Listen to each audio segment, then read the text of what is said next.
यह कहानी बहुत पुरानी है। बहुत समय पहले एक राजा राज्य किया करते थे।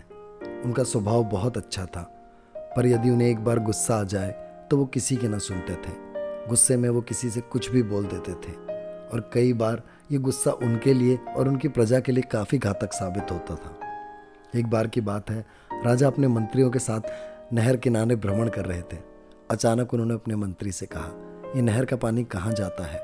उसने कहा, महाराज, ये पानी अन्य राज्यों में जाता है। अचानक ही महाराज गुस्सा उठे और बोले, मेरे राज्य का पानी किसी और राज्य में नहीं जाना चाहिए। मैं चाहता हूँ आज ही आप इस नहर पर बांध बनवाए ताकि हमारा पानी कहीं ना जा सके। सारे मंत्री महाराज की इस बात से अवाक रह गए, पर वो कर भी क्या सकते थे।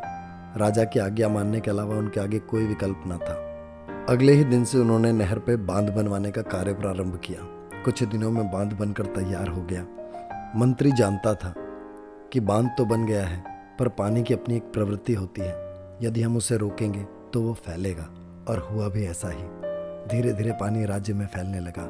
पहले वे खेतों में पहुंचा, फिर गांवों में पहुंचा। धीरे धीरे पूरे राज्य पर पानी ने अपना कब्जा जमाना शुरू कर दिया। इस बात से प्रजा बहुत परेशान थी।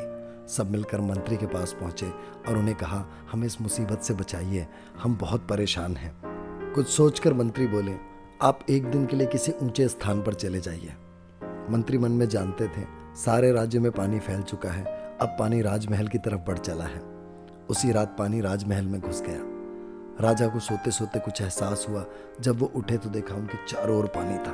उन्होंने तुरंत मंत्री को बुलाया और पूछा, ये सब क्या है? मंत्री बोला, आपने ही तो पानी को रोकने का आदेश दिया था, और पानी की अपनी प्रवृत्ति है। यदि हम उसे रोकेंगे तो वो फैलेगा। आज उसे एक बांध की वजह से हमारा सारा राज्य पानी में डूबा है। सारी फसलें पानी में डूबी हैं, सारे गांव पानी में डूबे हैं।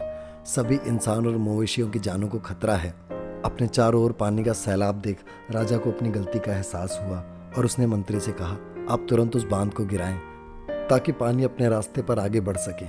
जैसे ही बांध गिराया गया, धीरे धीरे कुछ दिनों में सारी स्थिति सामान्य हो गई। इतने नुकसान के बाद राजा को एक बात का एहसास तो हुआ कि बेवजह गुस्से की वजह से उसने अपना जीवन तो संकट में डाला ही डाला, साथ में अपने पूरे राज्य का जीवन संकट में डाल दिया। और उस दिन से उसने प्रण किया कि आज के बाद वो किसी बात पर बेवजह गुस्सा नहीं होगा। दोस्तों, हमारे असल जीवन में, आपके जीवन में, गुस्से में आकर हमें कोई फैसला नहीं करना चाहिए। अगर हम गुस्से में आकर कोई फैसला करते हैं तो हमारे लिए बहुत घातक सिद्ध होता है।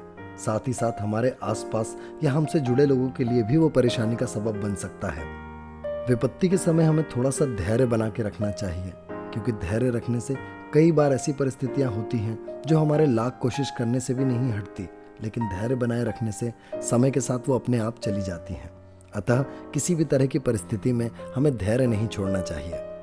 दो पल के गुस्से से हर रिश्ता बिखर जाता है, होश जब आता है तो वक्त निकल जाता है। आशा करता हूँ ये कहानी आपके जीवन में कोई भूमिका निभा पाए। आप देख रहे हैं निश्वसिता। ऐसी ही प्रेरक कहानियों के लिए जुड़े रहें निश्वसिता से। शेयर करें, सब्सक्राइब करें ताकि ये प्रेरणा सब तक पहुंचे। धन्यवाद।